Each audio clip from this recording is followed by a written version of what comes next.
सकाळी मस्त असा साऊथ इंडियन नाश्ता बनवायचा होता, म्हणून मी आदल्या दिवशी थोडीशी पूर्वतयारी करून ठेवली. तर यासाठी मी इथे डाळ आणि तांदूळ घेतलेत. तर इथे मी उकडा तांदूळ घेतला आहे, जो इडलीसाठी आपण वापरतो.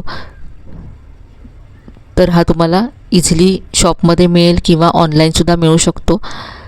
नसतीलच हे तांदूळ तर ज्या तांदळाचा भात मोकळा होतो असे कुठलेही तांदूळ तुम्ही वापरू शकता. घरातली कुठली एक वाटी सेट करा आणि तिने 3 वाट्या इथे तांदूळ मोजून घ्यायचे आहेत. यानंतर अर्धी वाटी साबुदाणा घेतला आहे, अर्धी वाटी पोहे घेतलेत. याबरोबरच आता इथे दुसऱ्या बाउलमध्ये मी 1 वाटी उडीद घेतलेत. इथे अख्खे उडीद घेतलेत, तुम्ही उडदाची डाळ घेतली तरी चालेल. यामध्ये अर्धा चमचा मेथीचे दाणे घालायचे आहेत आणि आता हे धुवून घ्यायचं आहे. तर इथे लक्षात घ्या, जे तांदूळ पोहे आणि साबुदाणा आहे ते आपण 2 ते 3 वेळा स्वच्छ धुवून घेणार आहोत आणि जी उडदाची डाळ आहे ते फक्त एकदाच धुवून घ्यायचं आहे. तर इथे मी हे 2 ते 3 वेळा स्वच्छ धुवून घेते आणि हे आपल्याला वेगळं वेगळं भिजत घालायचं आहे, त्यामुळे वेगवेगळ्या बाउलमध्ये घेतलं आहे. आणि इथे ही डाळ एकदाच मी धुवून घेणार आहे, कारण यातलं जे पाणी आहे ते आपण वाटताना वापरणार आहोत.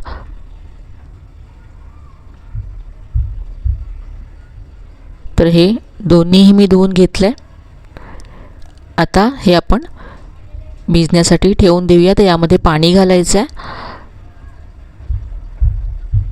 तुम्हाला जर सकाळी नाश्ता बनवायचा आहे तर आदल्या दिवशी दुपारी हे भिजत घालायचं आहे आणि रात्री 4 ते 5 तासानंतर हे आपल्याला वाटून घ्यायचं आहे.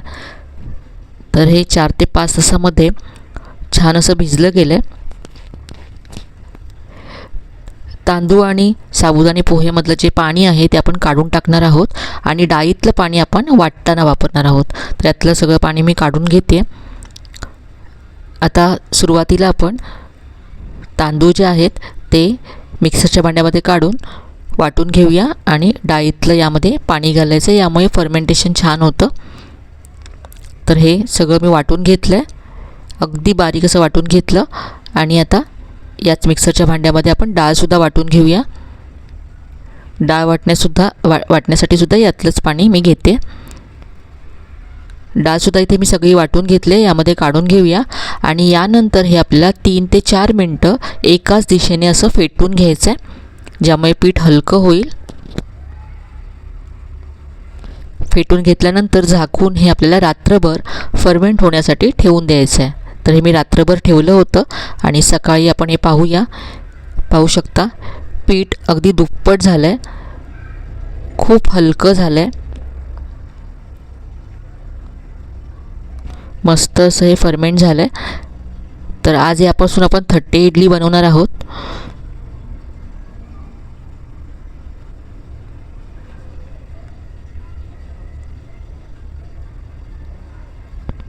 तर हे एकदा मिक्स करायचं आहे आणि या सगळ्या पिठाची मी आता इडली बनवणार नाही आहे. त्यातलं मी जेवढं इडली बनवायचं आहे तेवढं पीठ वेगळ्या बाउलमध्ये काढून घेणार आहे आणि उरलेलं पीठ तुम्ही 3 ते 4 दिवस फ्रीजमध्ये स्टोअर करून ठेवू शकता.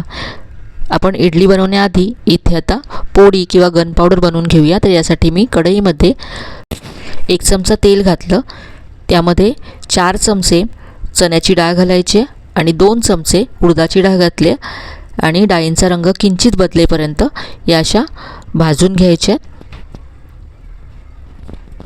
जी आपण पोळी किंवा गन पावडर बनवतो आहे ती कुठल्याही इडलीवरती किंवा डोस्यावरती पसरवू शकता. डाळींचा रंग किंचित बदलल्यानंतर मी काढून घेतल्यात आणि याच कढईमध्ये आता इथे मी 2 काश्मीरी लाल मिरच्या घेतल्यात, थोडीशी चिंच घेतल्या, पाव चमचा हिंग घालायचा आणि कढीपत्ता घालायचा आणि मिरच्या छान कुरकुरीत होईपर्यंत आपल्याला भाजून घ्यायच्यात, म्हणजे त्या छान बारीक होतील. मिक्सरच्या भांड्यामध्ये मी काढून घेतल्यात. सुरुवातीला मिरच्या वाटून घ्यायच्यात म्हणजे बारीक होतील आणि नंतर यामध्ये आपण डाळी घालू. इथे मी मिरच्या वाटून घेतल्या, यामध्येच आता डाळीसुद्धा काढून घ्यायच्यात.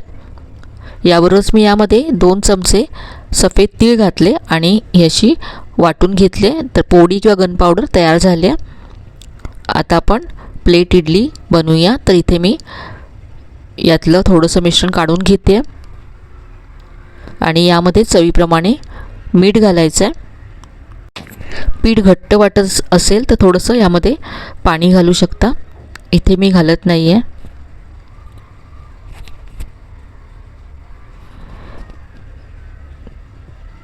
इथे मी आता प्लेटवरती असं केळीचं पान लावून घेतलं आणि याला तेल लावलं आहे. तुमच्याकडे जर केळीचं पान नसेल तर तुम्ही बटर पेपरसुद्धा इथे लावू शकता, म्हणजे इडली सहज निघून येईल. आता हे पीठ यावरती घालायचं आहे. तुमच्याकडे जर प्लेट इडलीचं जे स्टँड असतं ते असेल तर त्यामध्ये तुम्ही बनवू शकता. ते नसेल तर कसं बनवायचं ते मी आता तुम्हाला दाखवते.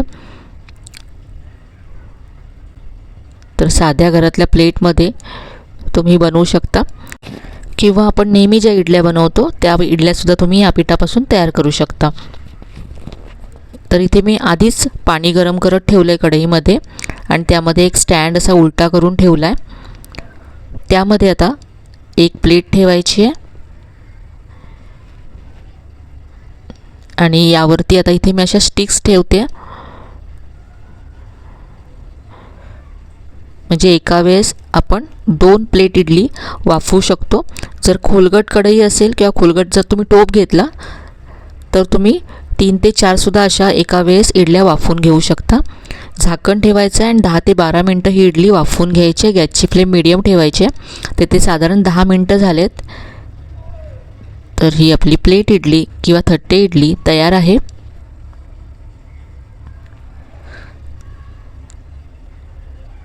दोन्ही इडल्या तयार झाल्यात. गॅस बंद करायचा आहे आणि थंड करून घ्यायचं. थंड झाल्यानंतर आपण ही काढून घेऊया.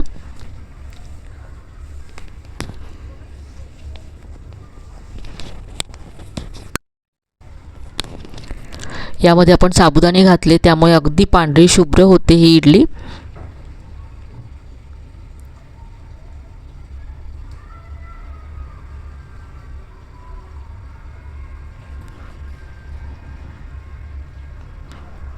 तर अगदी मऊ लुसलुशीत अशी ही प्लेट इडली किंवा थट्टे इडली तयार झाली आहे.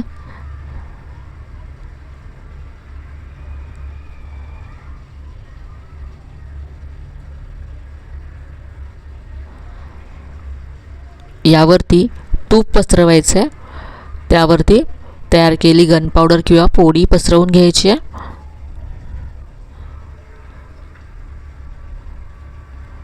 सांबार बरोबर आणि चटणी बरोबर इथे मी ही इडली सर्व केली आहे.